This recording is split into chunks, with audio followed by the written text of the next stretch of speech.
Perjumpaan saya dengan Pastor Leo Yosten, disiplinnya, pelayanannya, pemberian dirinya yang sungguh total. Kapan saja diminta, siap. Entah itu untuk perminyakan, entah itu untuk perkawinan, entah 2 atau 3 kali pun satu hari, siap. Dan malam pergi lagi ke stasi. Itu membuat saya, hidupnya sungguh memengaruhi hidup saya. Dalam hal pemberian diri, dalam hal kerja keras, dan dalam hal pelayanan.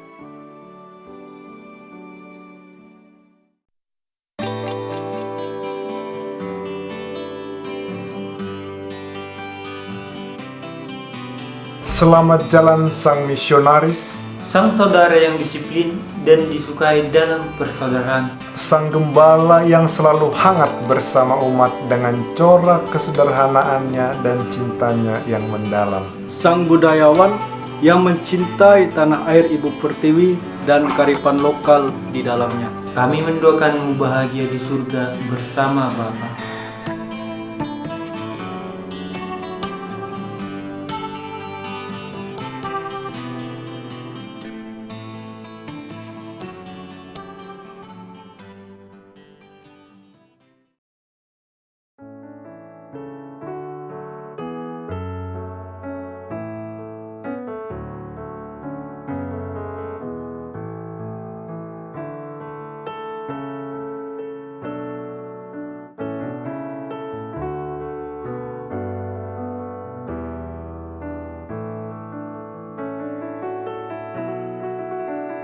Ditabiskan pada 28 Juni 1970 dan hijrah menjadi misionaris ke Indonesia pada 19 Januari 1971. Tak terasa kini telah 50 tahun peristiwa bersejarah itu, sebagaimana sosoknya juga akan menjadi sejarah yang hidup di dalam hati umatnya.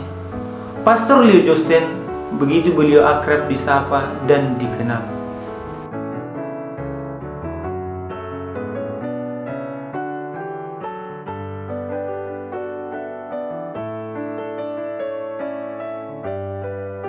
Pastor Leo dikenal luas sebagai pribadi serta gembala yang ramah, terbuka, dan cinta budaya.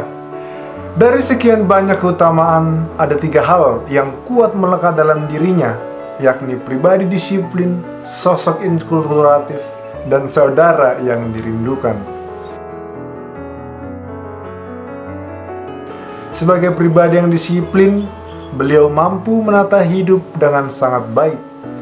Nadi Belanda tentunya masih sangat kuat memengaruhi cara hidup disiplinnya. Cara hidup inilah yang menjadi nasihat bagi semua saudara. Ya, nasihatnya bukan dalam bentuk kata-kata sebagaimana pernah diceritakan oleh Monsinyur Cornelius Sipayung yang pernah sekomunitas dengan beliau. Keutamaan yang saya miliki, terutama dalam hal karya dan pelayanan, banyak dipengaruhi oleh Pastor Leo. Bisa saja satu hari agendanya 3, 4, 5. 2-3 kali Ekaristi, kemudian ada pemeriksaan kanonik, memeriksa harta benda, dan sesudah itu dia lagi sibuk entah membuat kamus, mengerjakan sesuatu dalam kamarnya. Tidak ada waktu yang terbuang. Kalau dia berangkat tepat waktu dan pulang juga tepat waktu. Karena itu juga saya mencoba disiplin. Di rumah kami dulu ada itu papan tulis jam kemana pergi dan jam berapa pulang. Suatu ketika saya membuat yang sedikit aneh. Saya katakan di situ kembali jam 00.13.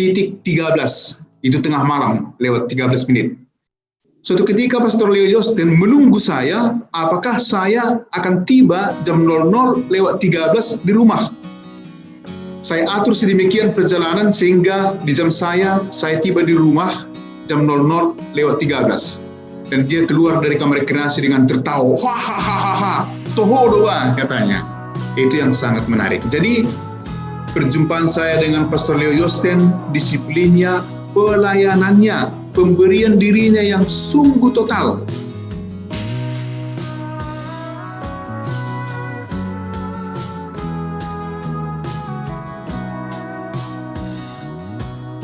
Keutamaan yang kedua dan menjadi brand yang paling tepat untuknya adalah pastor budayawan. Berawal dari kegelisahannya, mengapa model gereja di Tanah Batak semua bercorak barat? Beliau merintis gereja inkulturatif Gereja Santo Mikael Pangururan yang menjadi salah satu destinasi iman dan wisata di Samosir dan Danau Toba. Tatkala dipindahkan ke Tanah Karo, kegelisahan yang kurang lebih mirip juga mengusik pikirannya, sehingga terbangun jugalah gereja inkulturatif Karo di Paroki Santo Fransiskus Asisi Berastagi.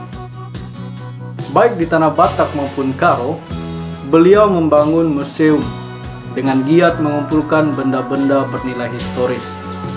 Awalnya, Pastor Leo harus meyakinkan banyak orang saat mendirikan museum karena banyak pihak yang memandang negatif bahwa Pastor Leo sedang berjualan benda-benda hasil budaya Batak Toba. Padahal, benda-benda itu akan dipelihara dalam museum. Selain keberadaannya terjamin, benda-benda itu juga dapat menjadi daya tarik bagi para wisatawan untuk mengunjungi Samosir, ujar Pastor Leo. Tak disangka, justru dengan sukarela umat mengumpulkan alat-alat tradisional berupa pisau, alat pertanian, dan alat musik yang rata-rata telah berusia ratusan tahun. Pastor Leo kemudian berhasil menjalin kerjasama dengan beberapa museum di negara Eropa, seperti Museum Misi di Tilburg, Belanda, Swiss, dan Belgia, untuk membawa pulang benda-benda antik yang disimpan di sana. Kegemarannya menulis buku bernada kultural juga sangat luar biasa. Ketekunan menulis ini menghasilkan puluhan buku, termasuk karya yang paling monumental, yakni Kamus Batak Toba Indonesia, Kamus Karo Indonesia, dan Ensiklopedi Karo. Kamus Batak Toba Bahasa Indonesia dan Kamus Indonesia Karo adalah dua buku paling berkesan bagi Pastor Leo. Cukup menggelitik sebenarnya, justru seorang kelahiran Belanda yang tampil terdepan mengenalkan dan mencintai budaya kita sendiri. Prestasi inilah yang menghantarnya mendapatkan berbagai penghargaan, termasuk penghargaan Sastra Rancage Nasional pada tahun 2015 dan Anugerah Pelestari Budaya dari Kemendikbud pada tahun 2018. Namun sekali lagi, beliau tetap rendah hati dan merasa tidak layak mendapat anugerah itu.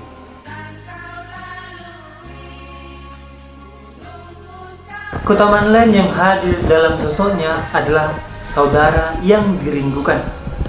Dalam persaudaraan Kapusin, beliau dihormati sekaligus dirindukan.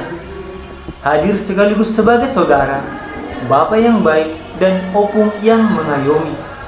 Di ruang makan, ia biasa bercerita ringan dan lucu. Saudara sungguh nyaman bersamanya. Walaupun belum tentu semua saudara sesuai dengan harapannya, beliau tetap terbuka, tidak mengeluh, dan memberi teladan hidup. Sikap bela rasa terhadap semua orang juga membuatnya sangat dirindukan oleh umatnya. Totalitas itu hadir dalam banyak karyanya, semacam merintis koperasi kredit pertemuan yang membuat umat mampu mengelola ekonominya dengan baik. Ratusan umat di tempatnya berkarya yang mengalami cacat parah, diantaranya sendiri ke pusat rehabilitasi Harapan Jaya. Tak ketinggalan penderita kusta di Lausimomo, Laweziski. Suatu pelayanan yang luar biasa. Jika ditanya apa yang membuatnya sedemikian melayani sepenuh hati, barangkali satu-satunya jawaban adalah salib. Ketika diutus ke tanah misi, sebagaimana kebiasaan Kapusin Belanda dalam misa perutusan setiap saudara yang akan diutus bermisi, Pater Leo Joosten yang baru ditabiskan diberikan sebuah salib perutusannya.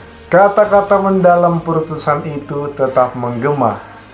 Terimalah salib ini sebagai tanda penyelamatan dan perutusanmu sebagai misionaris, Semoga salib ini menemani engkau dan memberikan inspirasi dalam hidup dan karyamu.